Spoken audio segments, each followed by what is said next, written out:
I'm from North East Wales originally. I'm a Borders kid. I only grew up a few miles from the border, and I've got my wife's from Palestine. My kid's in bilingual school. There's so much intolerance in mainstream politics these days, and there's so much of a negative atmosphere developing towards minorities that it's really stood out to me how much Plaid is an inclusive party.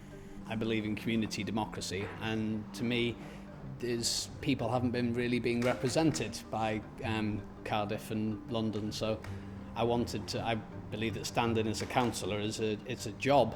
It's an active thing where you're supposed to represent people, and I didn't see it as a political thing at all. And I think Plaid is engaged on that grassroots level, so they just seemed more interesting to me than the establishment parties.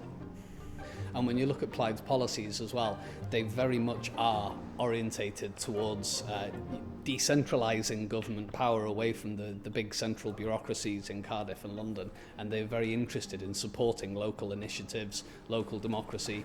So it just struck me as a decent alternative. At the end of the day, one of the main things that's been coming out of Plaid over the last couple of years is, with all the political chaos going on at the moment, we can't just look to the big politics if we want to sort it out. We do need to look to community politics, and we do need to look to our own local solutions to things. So Plaid's attitude just seemed very appealing to me, and I thought that it's, as the job of being a councillor who has people to represent, I thought that's definitely something I could do.